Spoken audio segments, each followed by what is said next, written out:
Namaku Rere. Aku bekerja di sebuah toko yang ada di salah satu pusat perbelanjaan di kota Jogja. Jika dilihat sekilas dari pagi sampai sore, pusat perbelanjaan ini memang sangat ramai dikunjungi banyak orang, yang kebanyakan adalah pengunjung dari luar kota. Tapi keadaan ramai tersebut akan berubah ketika menjelang malam.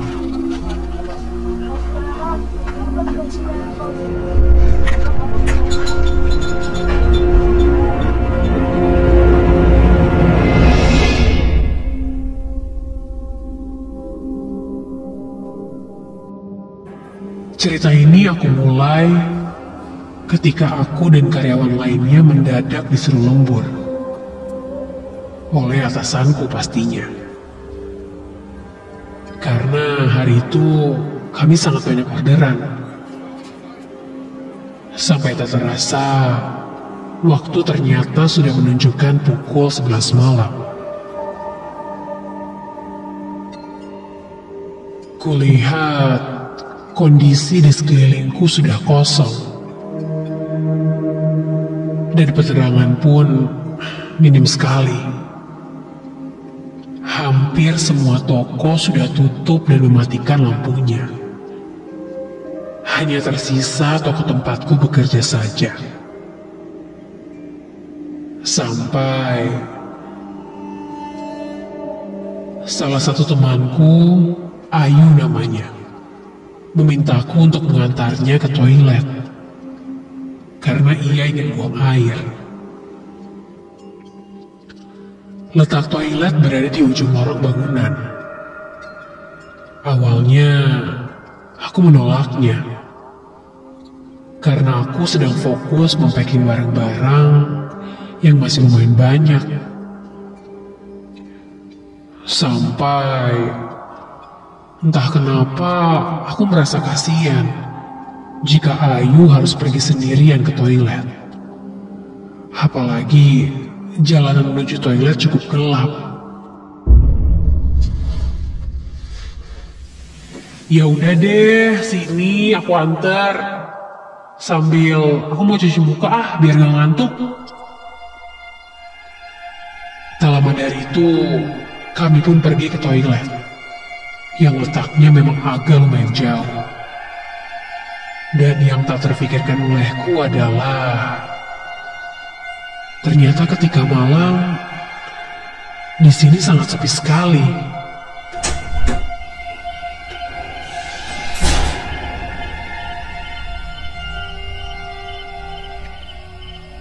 Kami pun berjalan di tengah kegelapan itu sambil menyalakan flash di HP-ku.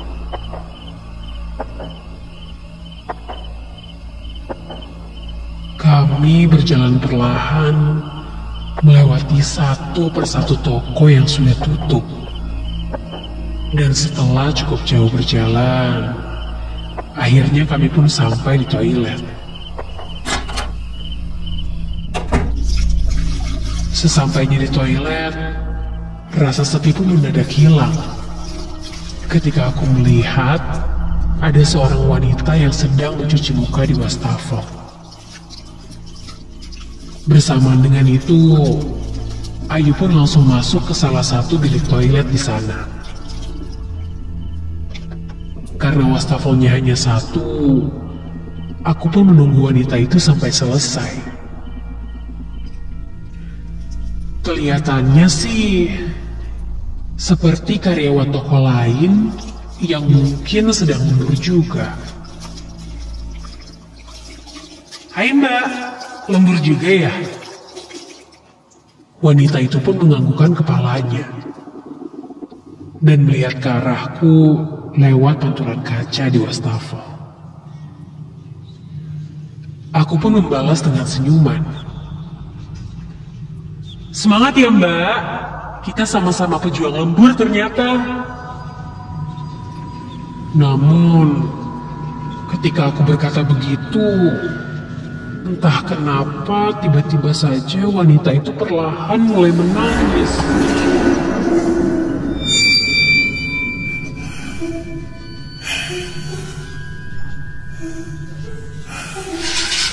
Hah?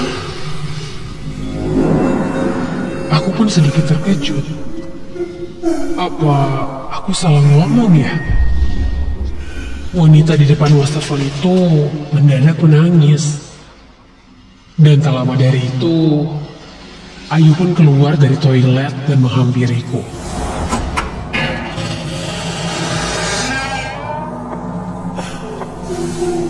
Ayu sempat bertanya, ada apa? Dan kenapa dia menangis?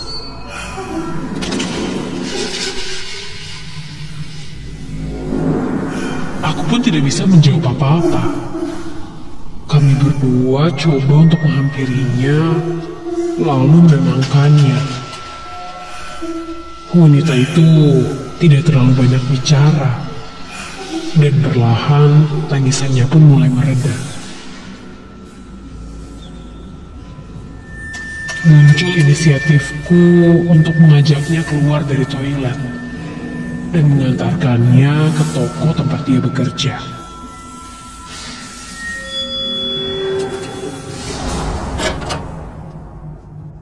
Kami bertiga pun akhirnya keluar dari toilet. Ayu sempat menanyakan di mana toko tempat dia bekerja. Dia bilang di lantai 4, berada satu lantai dari toko kami. Karena tak tega melihat dia sendirian, akhirnya kami pun memutuskan untuk mengantarkannya ke lantai 4.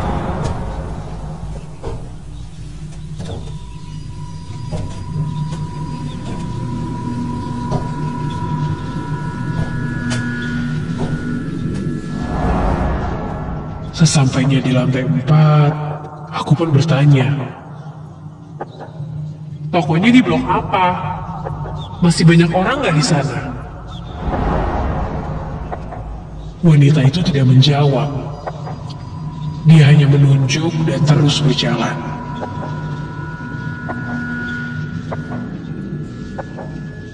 Aku dan Ayu sempat beberapa kali saling tatap. Dan sedikit aneh dengan gerak-gerik wanita ini. Namun saat itu aku tidak mau memikirkan hal yang aneh-aneh dan terus berjalan mengikutinya. Sampai ketika sedang fokus berjalan, astaga!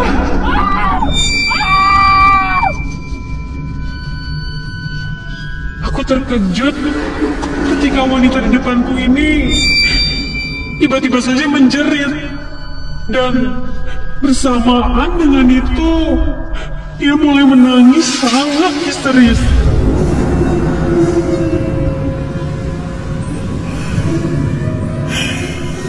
Refleks, aku dan Ayu pun mendadak panik. Dan seketika, mau kemana?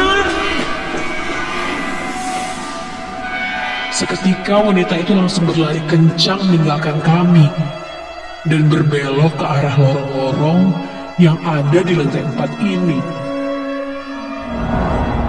Kami pun mengejarnya. Namun ketika kita kejar, entah kenapa tiba-tiba saja wanita itu menghilang. Loh, kok nggak ada sih? Yuk, kamu lihat nggak dia kemana? Aku dan Ayu pun terdiam. Kami berdua hanya bisa saling menatap dengan kejadian yang baru saja kami alami.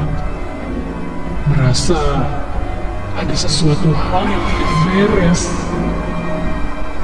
Ayu pun mengajakku untuk segera kembali saja ke toko. Masih dalam keadaan panik, kami pun kembali berjalan menuju tangga. untuk bergegas kembali menuju toko. Rasakan kini bulu kuduku mulai berdiri. Aku mencoba fokus untuk terus berjalan ke bawah. Sampai ketika kami menuruni anak tangga.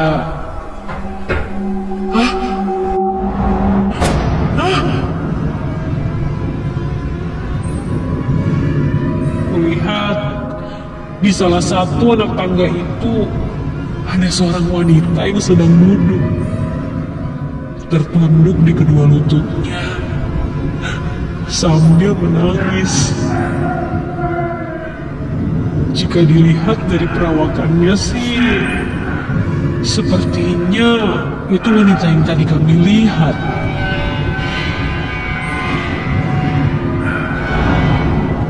Mbak, kenapa tadi lari? Sekarang lagi apa di sini? Tanyaku kembali. Dan ketika aku bertanya seperti itu, perlahan wanita itu pun mulai terlihat mengangkat wajahnya. Astaga! Kini jelas terlihat wajah wanita di depanku ini sangat berbeda.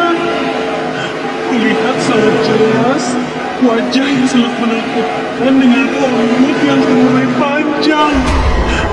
Sosok itu mengangkat kedua tangannya dan menunjuk ke arah kami sambil menangis histeris.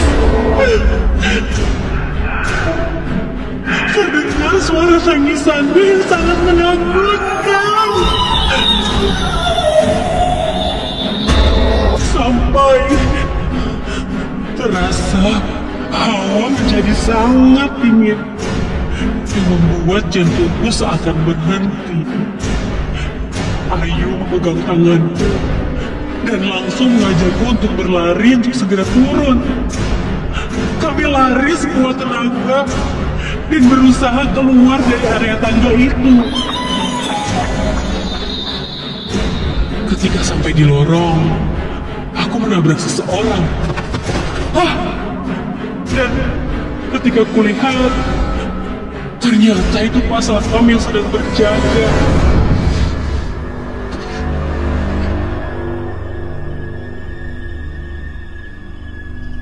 Pak Satpam sempat menanyakan kenapa kami lari dengan muka yang sangat panik dan langsung membawa kami menuju pos. Ketika sampai di pos, kami pun lemas terduduk di lantai. Dan setelah cukup tenang, akhirnya kami pun menceritakan apa yang terjadi. Malam itu, Pak Satpam bilang, itu sudah menjadi hal yang biasa. Ini bukan kali pertama kejadian seperti ini. Sebelumnya, juga pernah ada yang melihat sosok anak kecil berlarian di lorong toko.